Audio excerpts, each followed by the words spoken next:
మీ కుటుంబ శాంతి, ఆరోగ్యం, ఆర్థిక అభివృద్ధి కోసం రుద్రాక్ష మహాపూజలో తప్పక పాల్గొనండి. ఇప్పుడే నమోదు చేసుకోండి. నమస్తే రమ్మగారు. నమస్తే జయ. రమ్మగారు, గడప దగ్గర ఏ వస్తువులు పెట్టొచ్చు, ఏ వస్తువులు పెట్టకూడదు? గడప అంటే వీధి గుమ్మం, అంతే. మండిగం, ద్వారబంధం, మన ఇంటికి ముఖం.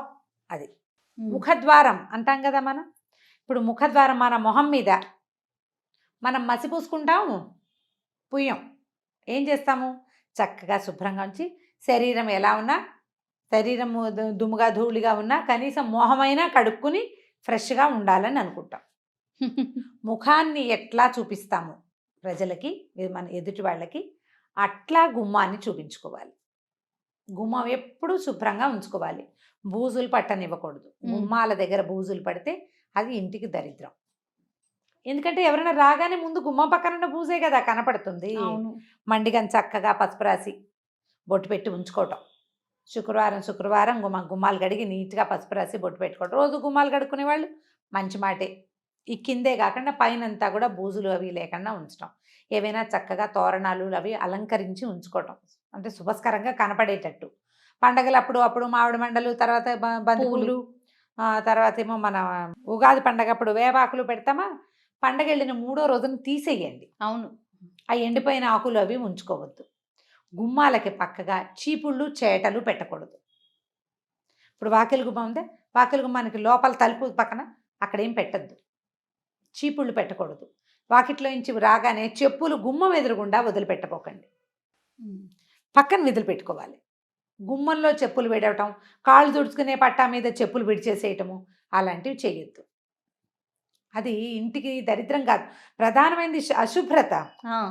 ఒక మంచి ఫీల్ ఉండదు. నేను చెప్పిందే సింపుల్. ఏదైనా వాసి చేతికి అంటితే అది ఏం చేస్తాం? మొహానికి రాసుకుంటామా? మనం రాయం. కాబట్టి ఇంకా అది చేయకూడదు. ఎప్పుడూ వాకిలి గుమ్మం శుభ్రంగా ఉంచుకోండి. దానివల్ల ఇతరులకి మన మీద ఒక గుడ్ ఇంప్రెషన్ ఉంటుంది. మనకి ఇంట్లోకి వచ్చేటువంటి పాజిటివ్ వేవ్స్ బాగా పాజిటివ్గా వస్తాయి. తరచుగా వాకిలి గుమ్మము, తలుపులు శుభ్రంగా తుడిచిపెట్టుకోవాలి. బూజు దుమ్ము లేకుండా చేసుకోవాలి. చెప్పులు, చాటలు, చీపుళ్ళు అలాంటివి పెట్టద్దు. తర్వాత గుమ్మానికి తాళాలు అవి తగిలించద్దు. గుమ్మాలకి ఇప్పుడు ఈ వాకిలి గుమ్మాని కాదు, లోపల గదుల్లో గుమ్మాలకు కూడా తాళాలు తగిలించే అలవాటు ఉంటుంది కదా. గుమ్మాలకి అటు ఇటు మేకులు కొడతాం కదా జయ, మనం తోరణాలు తగిలించుకోవడానికి కదా. మామిడి మండలు కట్టుకోవడానికి ఏం చేస్తాం? ఒక పురుకోస కట్టి దానికి పెట్టుకుంటాం. ఆ మేకు ఉంటుంది, ఆ మేకుకు తాళం తగిలిస్తారు. అది తగిలించద్దు. జ్ఞాపకంగా ఉంచుకోండి ఆ మాట. ఎప్పుడు ఇదే శ్రద్ధగా ఉండాలి. ఇంకా దీనికి ఎక్కువ రకరకాల అలంకారాలు 2-3 తోరణాలు అవి వేస్తారు. ఈ తోరణాలు అవి దుమ్ముగా, బూజుగా, దరిద్రంగా ఉంచుకోవద్దు.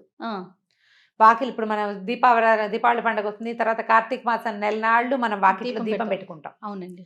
ఆ దీపం పెట్టిన చోట మసిబారిపోయి మురికిగా కానివ్వబోకండి.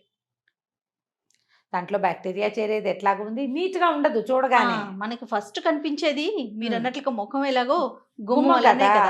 అక్కడి నుంచి గడప గౌరి నోము అని నోములు కూడా ఉన్నాయి. దాని మీద అమ్మవారు గౌరీ స్వరూపం ఈ గడప. అవునవును. అందుకని ఏం చెప్తారు పెద్దవాళ్ళు? గడప మీద నుంచోవద్దు, మండిగ మీద నుంచోకూడదు, మండిగ మీద కూర్చోకూడదు, వాకిలి గుమ్మాల మీద కూర్చోకూడదు. గుమ్మం మీద కూర్చునే సరుకులు గౌరీదేవిని ఎత్తి మీద కూర్చున్నట్టుగా చెప్తారనమాట. అదంతా సేఫ్ కాదు. ఈ ఇంటికి ఆధారం గుమ్మం. మన ఇంట్లోకి వచ్చేటువంటి పాజిటివ్ ఎనర్జీకి అదే ముఖద్వారం, అదే దారి. మన ఇంట్లో నుంచి బయటికి వెళ్ళే నెగిటివ్ ఎనర్జీకి కూడా, లేదా పాజిటివ్ ఎనర్జీ కూడా అదే దారి. సో నెగిటివ్ ఎనర్జీ బయటికి వెళ్ళిపోవాలి, పాజిటివ్ ఎనర్జీ లోపలికి రావాలి కదా. ఆ శ్రద్ధ వహించండి. సాయంకాలం పూట ఏదైనా దీపారాధన చేసుకునే అలవాటు ఉన్నవాళ్ళు అగరబత్తులు అవి వెలిగిస్తామా, లేదా ధూపం వేసుకుంటాము, సాంబ్రాణి ధూపం వేస్తాం. ఒక ఆవు పిడక వెలిగించి దాని మీద కొంచెం వేప పొడి అవి వేస్తే మంచి ధూపం వస్తుంది. గుమ్మంలో చూపించడం అలవాటు చేసుకోండి. ఈ రోజులు ప్రస్తుతం మనం ఉన్న పరిస్థితుల్లో ఇలా పిడక పొగలు అవన్నీ కూడా మనకు ఆరోగ్యానికి మంచి బట. బ్యాక్టీరియాని, తర్వాత వైరస్ని అవి తొలగిస్తాయని చెప్తారు. ధూపం వేసినప్పుడు తప్పకుండా గుమ్మాలకి చూపించాలని చెప్తారు. అలవాటు ఉంటే చేసుకోండి.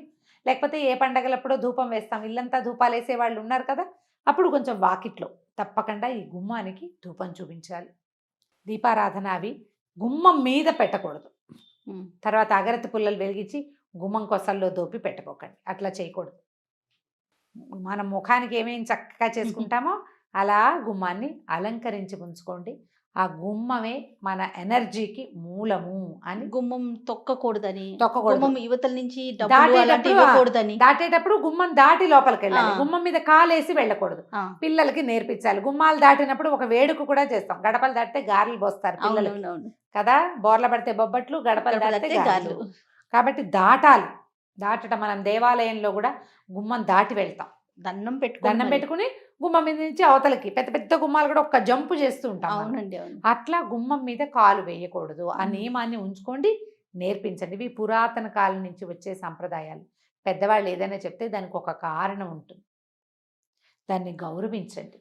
ఓకే. మన ఇంటి గడపని గౌరవించకపోతే మనం గౌరవాన్ని పొందలేకపోతాం. మనకి బంధాని మీదే లేదు మరి ఆ, కదా. కాబట్టి అది చేయకూడదు. గుమ్మానికి అటు ఇటుగా ఉండి ఏదైనా వస్తువులు అందిపుచ్చుకోవటం కానీ, డబ్బులు తీసుకోవడం ఇవ్వటం. ఇవ్వడం కానీ, ఏదైనా వస్తువు బయట వాళ్ళు ఎవరైనా తెచ్చిస్తే గుమ్మం బయటికి వెళ్ళాలి, లేదా వాళ్ళని లోపలికి రమ్మనాలి. అవునవును. ఇప్పుడు ఈ రోజుల్లో లోపలికి రమ్మనం కాబట్టి తప్పకుండా బయటికి వెళ్ళి తీసుకోండి. గుమ్మం మధ్యలో అటు ఇటుగా ఏవీ చెయ్యకూడదు అంటారు. దీన్ని గౌరవించాలి, మనం అలవాటు చేసుకోవాలి. తుమ్మడం కూడా చేయకూడదు అంటారు అంటే కదా. గుమ్మం మీద నిలబడి అంటే గుమ్మం దాటుతుండగా తుమ్ము వచ్చింది అనుకో, నీళ్ళు కొడతారు పైకి. అవునవును, అవునండి. ఎందుకంటే ఈ అదురుకి ఒక్కోసారి ఎప్పుడైనా గుమ్మం ఊడిపడిపోతుందని అనేవాళ్ళు. తుమ్మడానికి తుమ్మితే తుమ్మితేనా కూడా- తుమ్మితే రమ్మగారు? కూడా అదేంటంటే ప్రమాదం అని, అదేలేండి. ప్రాణాపాయం అని అలా చెప్పేవాళ్ళు. సరే ఇప్పుడు ఏం తుమ్ముతున్నావు, మనకు కొన్ని ఇళ్ళకి గుమ్మాలు కూడా లేకుండా ఏమన్నా ఇళ్ళు కనిపిస్తుంటాయి మనకి. అపార్ట్మెంట్లలో వాకిలికి ఇదంతా ఉంటుంది, కింద ఉండదు. కొన్ని విధానాలైనా మనం కొంచెం అలవర్చుకుంటే మన ఇంట్లోకి వచ్చేటప్పుడు మనకు ఒక పాజిటివ్ లుక్ని మనం ఎనర్జీ ఇవ్వగలుగుతాం. వస్తుంది. రైట్. చెప్పులు గిప్పులు పక్కన విడిచిపెట్టడం అవి ప్రాక్టీస్ చేసుకోండి. గుమ్మానికి అటు ఇటుగా ఉండి ఏదైనా వస్తువులు అందిపుచ్చుకోవటం కానీ, డబ్బులు తీసుకోవడం ఇవ్వటం. ఇవ్వడం కానీ, ఏదైనా వస్తువు బయట వాళ్ళు ఎవరైనా తెచ్చిస్తే గుమ్మం బయటికి వెళ్ళాలి, లేదా వాళ్ళని లోపలికి రమ్మనాలి. అవునవును. ఇప్పుడు ఈ రోజుల్లో లోపలికి రమ్మనం కాబట్టి తప్పకుండా బయటికి వెళ్ళి తీసుకోండి. గుమ్మం మధ్యలో అటు ఇటుగా ఏవీ చెయ్యకూడదు అంటారు.